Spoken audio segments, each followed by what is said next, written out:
Hello friends, welcome in star study. Friends, आज के इस वीडियो में हम चाइल्ड डेवलपमेंट एंड पेडागोजी के प्रैक्टिस सेट लगाएंगे जिसमें हम पूरे 30 क्वेश्चन करेंगे। इससे पहले वाला वीडियो के प्रैक्टिस सेट में हमने 30 क्वेश्चन ना सॉल्व करके ओनली 20 क्वेश्चन सॉल्व किए थे, क्योंकि वो लास्ट के जो 10 क्वेश्चन थे वो कुछ एरर की वजह से अपलोड नहीं हो पाए थे, तो उसके लिए मेरी तरफ से बहुत ज़्यादा सॉरी है। तो अब हम कंटिन्यू करेंगे, और तबीयत ठीक नहीं थी जिसकी वजह से मैंने वीडियो नहीं बना पाया था, तो उसके लिए भी मेरी तरफ से बहुत सॉरी। लेकिन अब हम डेली डेली एक प्रैक्टिस सेट ज़रूर लगाएंगे और कोशिश करेंगे। इसके साथ ही हम हिंदी के प्रैक्टिस सेट भी लगाएंगे। और अगर इससे पहले भी और भी वीडियो अपलोड हो चुके हैं, अगर आप लोगों ने नहीं देखे हैं तो आप चैनल पे जाकर देख लें उन वीडियोस को। और अगर चैनल को सब्सक्राइब नहीं किया है तो चैनल को सब्सक्राइब कर दें। अगर वीडियो पसंद आए तो वीडियो को लाइक भी कर दें। तो चलिए स्टार्ट करते हैं। भूख और प्यास हैं व्यक्तिगत प्रेरक या जन्मजात प्रेरक या सामाजिक प्रेरक या अर्जित प्रेरक। व्यक्तिगत प्रेरक जो इंसान में ही होते हैं, या जन्मजात प्रेरक जो जन्म से होते हैं, या सामाजिक प्रेरक जो समाज से हमें प्राप्त होते हैं, या अर्जित प्रेरक मतलब लोगों की जो अच्छाइयाँ हमें पसंद आती हैं वो हम अर्जित कर लेते हैं। तो इसका आंसर क्या होगा? भूख और प्यास जन्मजात प्रेरक होते हैं। ऐसी चीज़ें जो हमारे अंदर जन्म से ही पाई जाती हैं उन्हें जन्मजात प्रेरक कहा जाता है। इन्हें हम शारीरिक प्रेरक भी कह सकते हैं और इन्हें हम जैविक प्रेरक भी कह सकते हैं। क्या कह सकते हैं? शारीरिक और जैविक प्रेरक भी कह सकते हैं। अगले सवाल पे चलते हैं।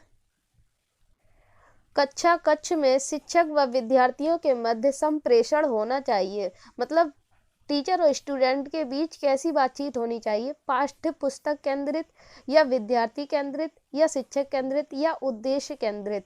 तो टीचर और स्टूडेंट के बीच कैसी बातचीत होनी चाहिए? उद्देश्य केंद्रित होनी चाहिए। मतलब जो भी हम बच्चों से बातचीत कर रहे हैं उसका कोई ना कोई उद्देश्य होना चाहिए। जैसे हम किसी टॉपिक को पढ़ा रहे हैं, तो अगर हम क्लास में बातचीत भी शुरू कर दें तो वो उस टॉपिक से भटकने वाली ना हो। हमारा उद्देश्य उस टॉपिक को बच्चे के दिमाग तक, उसकी मानसिक क्षमता तक पहुंचाना होता है। तो बच्चों और स्टूडेंट के बीच जो भी बातचीत हो वो उद्देश्य केंद्रित होनी चाहिए, और संप्रेषण बोलते हैं बातचीत को। अगला सवाल है, यदि कोई बच्चा विद्यालय में हमेशा देरी से पहुंचता है तब आप क्या करेंगे? डांटेंगे ताकि वह गलती दोबारा न दोहराए, प्रधानाचार्य को बताएंगे, उसके माता पिता से संपर्क करेंगे, या बच्चे से बातचीत करके कारण जानने का प्रयास करेंगे? इसे डांटने से क्या होगा? अगर उसकी कोई मजबूरी होगी तब भी वो देर से आएगा, तो डांटने से कोई निष्कर्ष नहीं निकलेगा। प्रधानाचार्य को बताएंगे, प्रधानाचार्य को बताकर भी क्या होगा? जब तक हमें उसका कारण नहीं पता चलेगा।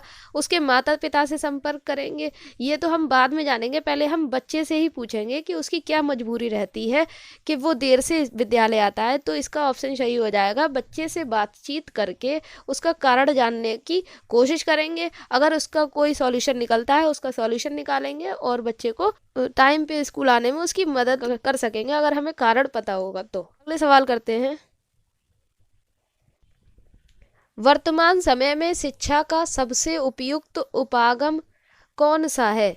व्यवहारवादी उपागम, मतलब मनुष्य को व्यवहारवादी बनना चाहिए, लोगों से मिलजुल कर कार्य करने वाला बनना चाहिए, या सृजनवादी बनना चाहिए, मतलब कुछ ना कुछ नया करने वाला होना चाहिए, या संरचनात्मक उपागम होना चाहिए, या मानवतावादी, मनुष्यों का भला करने वाला होना चाहिए?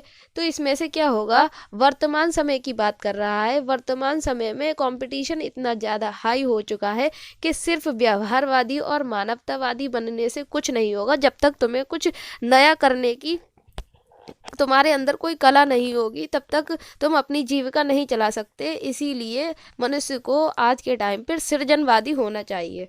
तो इसमें क्या हो जाएगा? वर्तमान समय में शिक्षा का सबसे उपयुक्त उपागम सृजनवादी उपागम होता है। मतलब कोई ना कोई ऐसी चीज़ तुम्हें आनी चाहिए जिससे तुम अपनी जीविका चला सको। अगले क्वेश्चन पे चलते हैं। स्कूलों में अधिकतर शिक्षकों में अपने छात्रों के लिए किसका अभाव, मतलब कमी पाई जाती है? किसकी कमी होती है? तो इसमें ऑप्शन है स्नेह, मतलब टीचर अपने बच्चे को स्नेह तो करता ही है, प्रेम करता है। क्रोध, हाँ कभी कभी उसकी गलती पर गुस्सा भी कर सकता है। दोषारोपण, उस पर गलती का आरोप लगा सकता है। या घृणा, तो स्नेह तो करता ही है, क्रोध कभी कभी कर सकता है, और दोष अगर उससे कोई गलती हो जाती है तो उस पर कभी कभी दोष भी लगा सकता है, लेकिन घृणा एक नफरत वाली चीज़ हो गई। तो किसी भी टीचर में एक स्टूडेंट के लिए, अपने बच्चे के लिए कभी घृणा वाली स्थिति नहीं होती है। तो इसका ऑप्शन सही हो जाएगा, ऑप्शन नंबर डी। अगले सवाल पे चलते हैं। विद्यार्थियों से किस प्रकार के प्रश्न पूछने चाहिए? स्मृति एवं समझ पर आधारित, वस्तुनिष्ठ ऑब्जेक्टिव टाइप, समझ एवं अनुप्रयोग पर आधारित, या केवल वस्तुनिष्ठ? केवल वस्तुनिष्ठ पूछने से बच्चों का मानसिक शक्ति का विकास नहीं होगा। वस्तुनिष्ठ और विषयगत, इसमें भी वस्तुनिष्ठ आ रहा है, मतलब उसकी मानसिक क्षमता का विकास नहीं हो सकता। स्मृति एवं समझ पर आधारित, समझ पर आधारित होना चाहिए, लेकिन स्मृति की बात आ गई, मतलब रटे हुए याद करे हुए नहीं होने चाहिए। क्या होना चाहिए? समझ एवं अनुप्रयोग करके सीखने पर आधारित प्रश्न पूछने चाहिए। मतलब बच्चा करके कितना सीख सकता है और उसमें मानसिक क्षमता कितनी उसकी विकसित हो सकती है, उसकी समझ कितना काम करती है, ये सब इन्हीं प्रश्नों के अंतर्गत आ जाता है। तो बच्चे से हमेशा समझ एवं अनुप्रयोग पर आधारित प्रश्न पूछने चाहिए। अगले सवाल पे चलते हैं। एक कक्षा में बहुभाषी विद्यार्थी है। बहुभाषी मतलब बहुत सारी भाषाएं बोल सकता है, जो अलग अलग तरह की विभिन्न तरह की भाषाएं जानता है। यह स्थिति उत्पन्न करती है, ऐसी स्थिति हमारे लिए कैसा काम करती है, या क्या चीज उत्पन्न करती है? शिक्षण अधिगम प्रक्रिया में बाधा उत्पन्न करती है, या विद्यार्थियों के मध्य सामंजस्य की समस्या, मतलब बच्चों के बीच में सामंजस्य बिठाने की, उनमें तालमेल बिठाने की समस्या पैदा करती है। अध्यापक में कुंठा पैदा करती है, ये भी नहीं है। सीखने में समृद्ध संसाधन होता है, जो चीज़ें हमारे काम की होती हैं। तो एक बहुभाषी विद्यार्थी है, वो बहुत सारी भाषाएं जानता है, तो इसका मतलब ये कोई हमारे लिए बाधा उत्पन्न करना नहीं हुआ, ये समस्याएं उत्पन्न करना भी नहीं हुआ, अध्यापक के लिए कुंठा वाला भी काम नहीं हुआ। ये क्या हुआ? ये हमारे सीखने में, बच्चों के सीखने सिखाने के लिए एक संसाधन की तरह कार्य करेगा। और संसाधन का अर्थ क्या होता है? जो चीज़ें हमारे काम की होती हैं। अगर वो बच्चा बहुत सारी भाषाएं जानता है तो दूसरे बच्चों को भी उसकी भाषाएं सीखने का, और खुद टीचर को भी बहुत सी भाषाएं सीखने का मौका मिलता है। क्योंकि शिष्य जो होता है, एक विद्यार्थी जो होता है, वो अपने आप में भी एक शिक्षक के लिए बहुत कुछ सिखाने वाला होता है, और एक शिक्षक विद्यार्थी से बहुत कुछ सीख सकता है। तो इसका आंसर होगा ऑप्शन नंबर डी। और अगले प्रश्न पे चलते हैं। यदि कक्षा में पढ़ाते समय आपको महसूस होता है कि अचानक सभी बच्चे पढ़ने में रुचि नहीं ले रहे हैं, इंटरेस्ट नहीं ले रहे हैं, तब आप क्या करेंगे? कोई ध्यान नहीं देंगे, ये तो बिल्कुल गलत हो जाएगा। पढ़ना जारी रखेंगे, बच्चे रुचि नहीं ले रहे हैं, तुम्हारा पढ़ाना बेकार जाएगा। तो अगला है पढ़ाना बंद कर देंगे। पढ़ाना बंद कर देने से भी क्या होगा? बच्चों को ध्यान देने को कहेंगे, कहने पर भी वो नहीं मानते, तब क्या करेंगे? तो उनका रुचि न लेने का कारण जानने की कोशिश करेंगे। अगर हमें कारण पता चल जाएगा तो हमें पता चल जाएगा कि ये किस वजह से रुचि नहीं ले रहे हैं, तो हम उस अपने टॉपिक को, अपने पढ़ाने को, अधिगम को और इंटरेस्टिंग बनाने की कोशिश करेंगे। और जब अधिगम इंटरेस्टिंग होता है तो बच्चे भी पढ़ने में रुचि लेते हैं। इसका आंसर है बच्चों की रुचि न लेने का कारण जानने की कोशिश करेंगे। अगले प्रश्न पे चलते हैं। निष्पत्ति लब्धि का सूत्र क्या होता है? अब हम जानेंगे निष्पत्ति लब्धि क्या होती है। निष्पत्ति लब्धि मतलब ए मतलब ए मतलब होता है अचीवमेंट, क्यू मतलब होता है कोशिएंट। मतलब निष्पत्ति लब्धि अचीवमेंट होता है, बच्चे ने कितना अचीव किया, कितना हमसे हासिल किया, जो हमारा सिखाया हुआ उसने कितना सीखा, वो अचीवमेंट हो गया। तो इसका सूत्र क्या होता है? निष्पत्ति लब्धि का फॉर्मूला होता है educational as upon mental as into 100। और निष्पत्ति लब्धि क्या होता है? Achievement quotient. अगले प्रश्न पे चलते हैं। इसका आंसर है ऑप्शन नंबर डी। अगले प्रश्न पे चलते हैं। उच्च प्राथमिक स्तर की बात कर रहा है। शिक्षक को क्रियात्मक शोध का ज्ञान होना चाहिए, क्योंकि वे इसके माध्यम से बच्चों की समस्या को पहचान कर सुधार करने का कौशल विकसित कर पाएंगे या अपना स्वयं का विकास कर पाएंगे? नहीं। बच्चों को प्रभावी ढंग से पढ़ा पाएंगे? ये भी नहीं होगा। शोध करने का कौशल विकसित कर पाएंगे? ये भी नहीं होगा। इसका आंसर होगा इसके माध्यम से वे बच्चों की समस्याओं को पहचान पाएंगे। अगर क्रियात्मक शोध कराएंगे तो उनकी गलतियां उसमें निखर कर बाहर सामने आएंगी, तो उसको वो पहचान कर उसमें सुधार कर पाएंगे। मतलब पहचान करने को निदान बोला जाता है और सुधार करने को उपचार करना बोला जाता है। उन्हें उपचारात्मक शिक्षण दे पाएंगे। और इस सवाल का आंसर हो जाएगा ऑप्शन नंबर ए। अगले सवाल पे चलते हैं। शिक्षा का अधिकार अधिनियम 2009 ने 6 वर्ष से 14 वर्ष की आयु के लिए विद्यालय कभी न गए अथवा विद्यालयी शिक्षा को अधूरी छोड़ने वाले, मतलब ड्रॉप आउट की समस्या, अधूरा छोड़ने होता है ड्रॉप आउट करना। बच्चे विद्यालय छोड़कर चले जाते हैं, अपनी पढ़ाई को बीच में ही छोड़ देते हैं, उसे ड्रॉप आउट बोला जाता है। तो बच्चों को शिक्षा की मुख्य धारा से जोड़ने हेतु क्या किया है 2009 ने? शिक्षा का अधिकार अधिनियम 2009 ने क्या किया है? विशेष पाठ्यक्रम लागू करने पर जोर दिया है। ड्रॉप आउट की समस्या से निपटने के लिए क्या किया है ये जानना है। तो विशेष प्रशिक्षण लागू करने पर जोर दिया है। ट्रेनिंग दी जाती है जिससे बच्चों की ड्रॉप आउट की समस्या विद्यालयों में कम की जा सके। या अलग से विद्यालय खोलने की बात कही है, या अलग से शिक्षक नियुक्त करने की बात कही है। तो इसका आंसर हो जाएगा आंसर ऑप्शन नंबर बी। और इसमें क्या होता है, टीचर्स के लिए विशेष प्रशिक्षण, अलग से अच्छी सी ट्रेनिंग दी जाए कि बच्चों के लिए अधिगम को किस तरह रुचिकर बनाया जाए, जिससे विद्यालयों में ड्रॉप आउट की समस्या से निपटारा। निम्नलिखित को सुमेलित कीजिए। एक सूची दी गई है और हमें इसमें मिलान करना है कि कौन से मनोवैज्ञानिक ने कौन सा सिद्धांत दिया। एक तत्व का सिद्धांत बिनय ने दिया है, बहुतत्व का सिद्धांत थॉर्नडाइक ने दिया है, समूह तत्व का सिद्धांत थर्स्टन ने दिया है और त्रिआयामी सिद्धांत गिलफोर्ड ने दिया है। इस प्रकार हमारा बन रहा है ए का 2, सी का 4 और सी का 4 और डी का 1।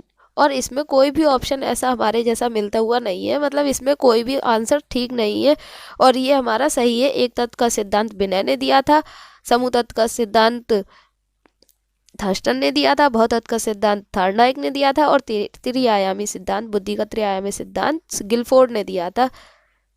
एक बार इस सूची को देख लें, टेबल को। एक तत्व का सिद्धांत बिनय ने दिया है, बहुतत्व का सिद्धांत थॉर्नडाइक ने दिया है, समूह तत्व का सिद्धांत थर्स्टन ने दिया है, त्रिआयामी सिद्धांत गिलफोर्ड ने दिया है। इस प्रकार हमारा ऊपर ऑप्शन में कोई भी ऑप्शन ठीक नहीं है। अगले प्रश्न पे चलते हैं। यदि आपकी कक्षा में कोई बच्चा प्राय चुप रहता है तब आप क्या करेंगे?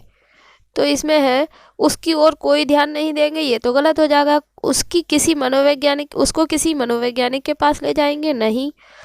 उसके चुप रहने का कारण जानने का प्रयास करेंगे, यही सबसे अच्छा ऑप्शन है कि हमें उसका कारण जानना पड़ेगा कि वह ऐसा क्यों करता है, वह चुप क्यों रहता है। उसके माता पिता से बात करेंगे, उससे के माता पिता से तो बात करेंगे, लेकिन हमारा भी कर्तव्य बनता है कि हम ये जानें कि उसके चुप रहने का कारण क्या है और उसका निदान क्या हो सकता है। और अगर उसका पता हम लगा लेंगे तो हमें ये आसान हो जाएगा कि हम उसकी अधिगम प्रक्रिया को सुचारू रूप से चला सकेंगे। फिर अगले प्रश्न पे चलते हैं।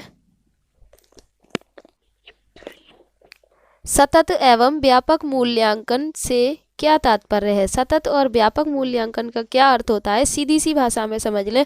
सतत और व्यापक मूल्यांकन का सीधा अर्थ होता है जब हम पढ़ा रहे हैं तो पढ़ाने के साथ साथ बीच बीच में शैक्षिक और सह शैक्षिक क्रियाएं करवाते रहना और उसमें बच्चों से पार्टिसिपेट करने को बोलना और उन्होंने क्या सीखा इसके बारे में जानकारी लेना, ये सब सतत और व्यापक मूल्यांकन के अंतर्गत आता है। अब हम ऑप्शन देखते हैं। नियमित रूप से मासिक परीक्षा लेना या सीखने की प्रक्रिया के दौरान शैक्षिक एवं सह शैक्षिक क्षेत्रों की नियमित रूप से आकलित करना, नियमित रूप से कक्षा में गतिविधियां आयोजित करवाना, फिर अंक या ग्रेड प्रदान करना।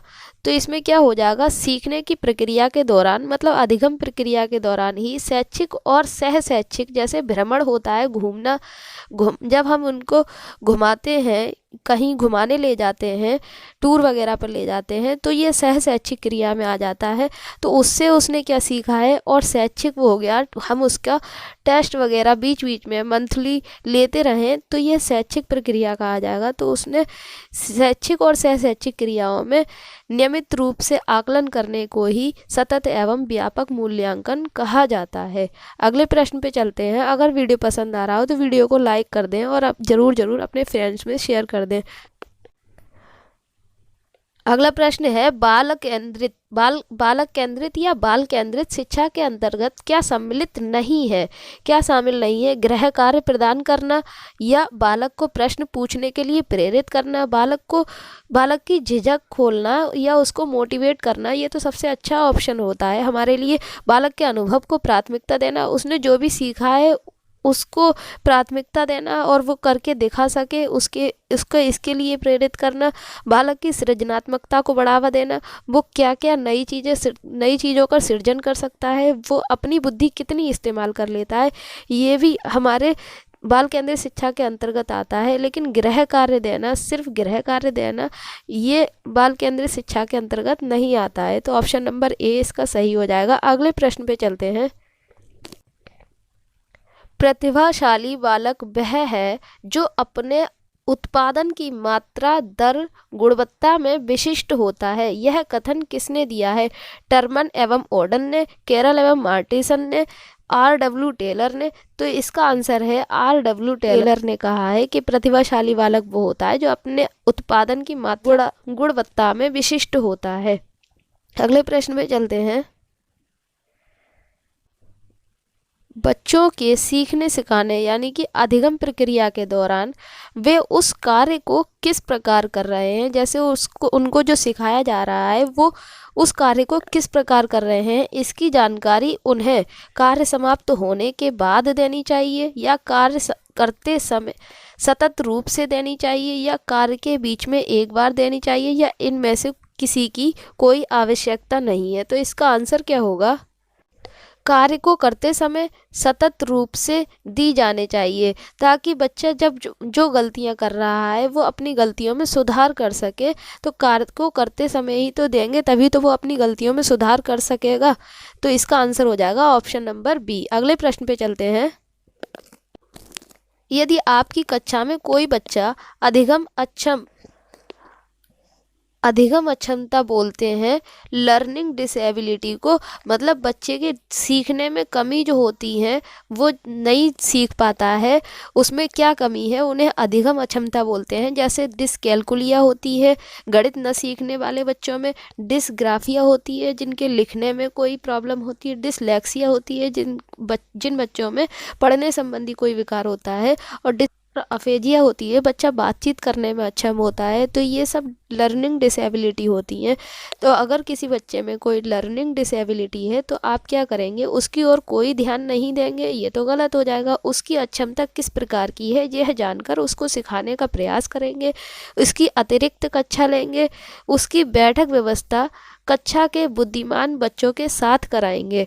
तो इसमें सबसे अच्छा ऑप्शन है कि उसकी अक्षमता किस प्रकार की है ये जानेंगे, और हमें पता चल जाएगा कि उसको डिसलेक्सिया है, पढ़ने संबंधी कोई विकार है, तो हम उसको भी उपचारात्मक शिक्षण के द्वारा ठीक से सिखा सकते हैं। अगले प्रश्न पे चलते हैं। राष्ट्रीय पाठ्यचर्या की रूपरेखा 2005 की संस्तुतियों के संबंध में कौन सा कथन सही नहीं है? ये हमारे कीवर्ड होते हैं नहीं, तो इसको जरूर ध्यान में, प्रश्न पढ़ते समय इसको जरूर ध्यान में रखा करें। विश्वविद्यालयों को राजनीति से मुक्त रखना, ज्ञान को बाह्य जीवन से जोड़ना, राष्ट्र के प्रजातांत्रिक मूल्यों का सम्मान करना, परीक्षाओं में लचीलापन। तो राष्ट्रीय पाठ्यचर्या की रूपरेखा 2005 के अनुसार विद्यालयों को राजनीति से मुक्त रखना, ये इसके अंतर्गत नहीं आता है। ये NCF 2005 का कोई रूल नहीं है कि विद्यालयों को राजनीति से दूर रखना। हालांकि ये चीज़ अलग से हम कह सकते हैं, लेकिन एनसीएफ के अकॉर्डिंग अगर पूछी जाए तो इसका ऑप्शन नहीं वाला यही होगा, क्योंकि एनसीएफ क्या करता है, ज्ञान को बाह्य जीवन से जोड़ने पर भी बल देता है, राष्ट्र के प्रजातांत्रिक मूल्यों का सम्मान करने पर भी बल देता है, और परीक्षाओं में लचीलापन भी देता है। अगर बच्चों में कोई कमी है तो उन्हें उनका निदान करके उसको उपचारात्मक शिक्षण बच्चों में देना चाहिए, इस चीज़ पर भी बल देता है। तो इस प्रकार इसका ऑप्शन हो जाएगा ऑप्शन नंबर ए, एनसीएफ 2005 विश्वविद्यालयों को राजनीति से मुक्त रखने पर बल नहीं देता है। अगले प्रश्न पे चलते हैं। बच्चों के भाषाई विकास के लिए जरूरी है कि उनको अधिक से अधिक अपने विचार व्यक्त करने के अवसर देने चाहिए। भाषाई विकास की बात हो रही है तो सारे ऑप्शन ध्यान से पढ़ें।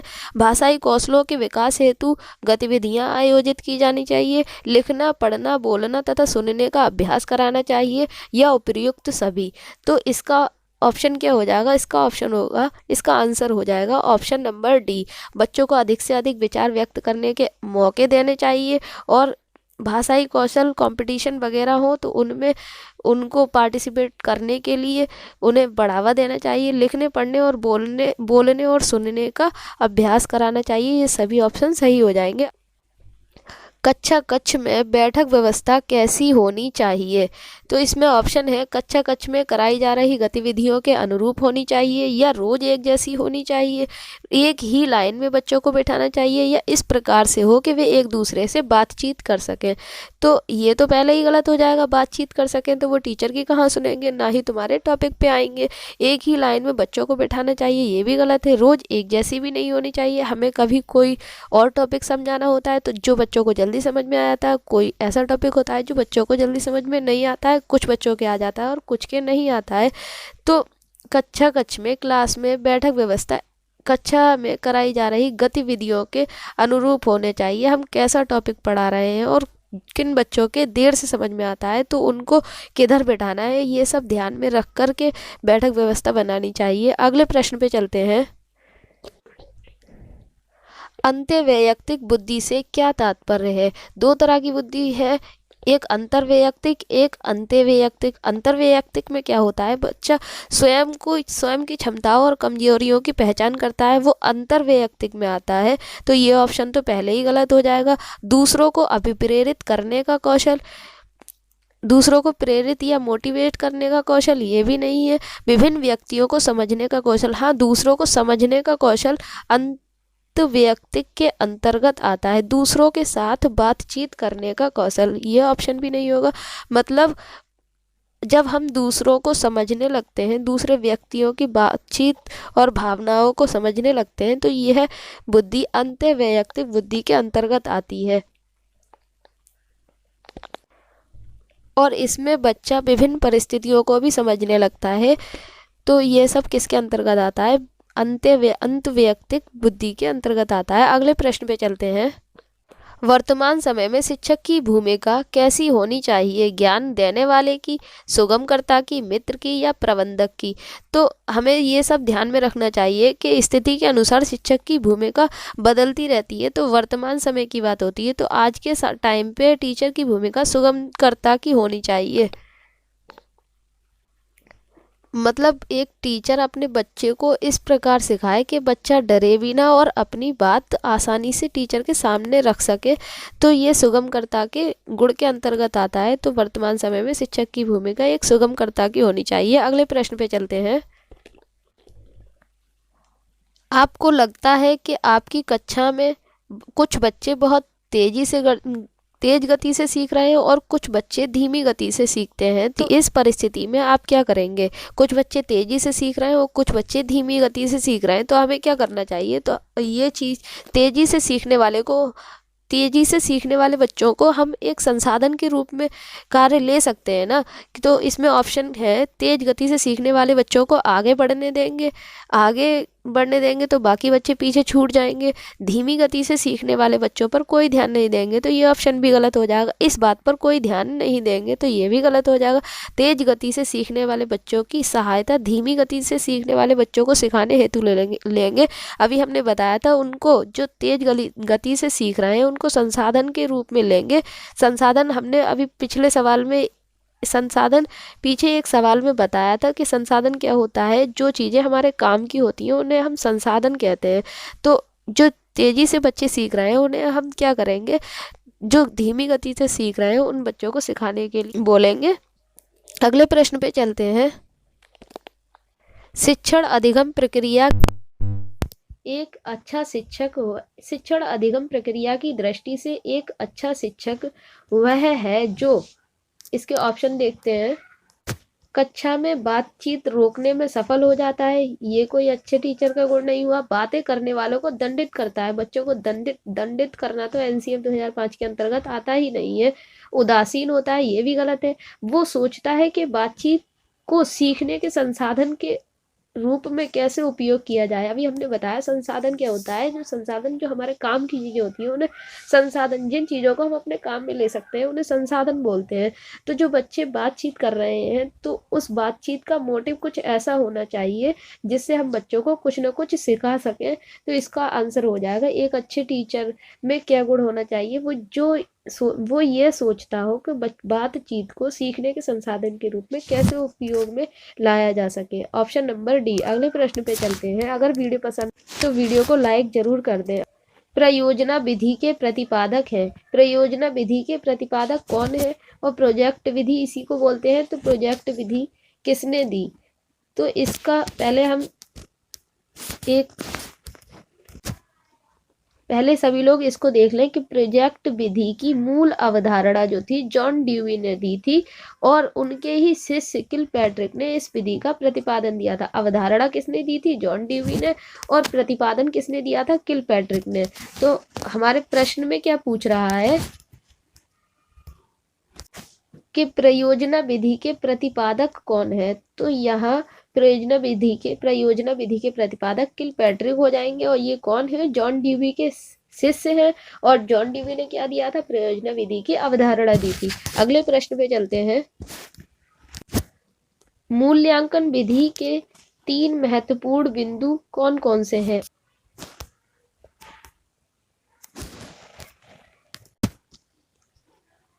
उद्देश्य, अधिगम, अनुभव एवं मूल्यांकन के उपकरण, छात्र, अध्यापक व उद्देश्य, छात्र, समाज व अधिगम के अनुभव, या फिर छात्र, परीक्षा व परिणाम।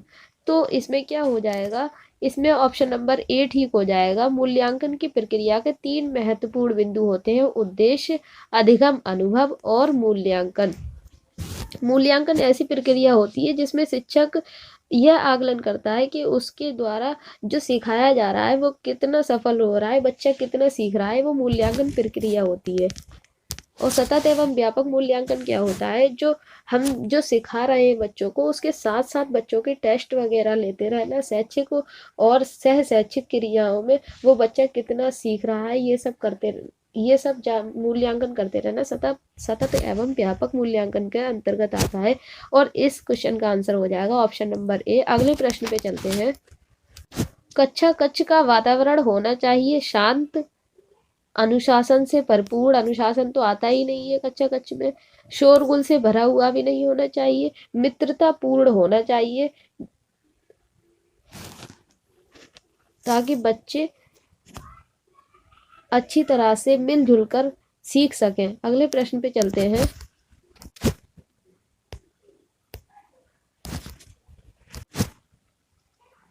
कठोर शिल्प उपागम किस सिद्धांत पर आधारित है। शिल्प उपागम की बात हो रही है तो यह इंजीनियरिंग के सिद्धांत पर आधारित है। अगले प्रश्न पे चलते हैं। किशोरावस्था में बच्चे किस प्रकार की समस्या का सामना करते हैं। शारीरिक एवं मानसिक परिवर्तन से समायोजन करना, अपने साथियों से समायोजन करना, अपने माता पिता से समायोजन करना, या पढ़ाई संबंधी समायोजन करना।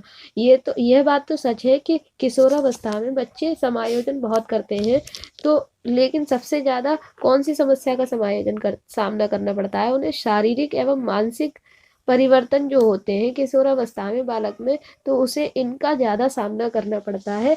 और स्टैनले हॉल ने किशोरावस्था को बड़े संघर्ष और तूफान की अवस्था कहा है, और उन्होंने ही ये कहा है कि बच्चे समाज के साथ और अपनी शारीरिक एवं मानसिक प्रक्रियाओं के साथ बहुत कुछ किशोरावस्था में झेलते हैं। स्टैनले हॉल बोलते हैं कि इस अवस्था में किशोर का मानसिक परिवर्तन तेजी से होता है और समायोजन की स्थिति पूरी न होने के कारण बच्चा तनाव और संघर्ष की अवस्था से गुजरता है। अगर वीडियो पसंद आया हो तो वीडियो को लाइक कर दें और अपने फ्रेंड्स में शेयर कर दें। अगर चैनल को सब्सक्राइब नहीं किया है तो चैनल को सब्सक्राइब कर लें। इसी तरह रोज एक प्रैक्टिस सेट बाल विकास का हम अपलोड करेंगे और प्रैक्टिस करेंगे। इसी के साथ साथ हम हिंदी के प्रैक्टिस सेट भी अपलोड करने की कोशिश करेंगे और उसमें हम प्रैक्टिस करेंगे।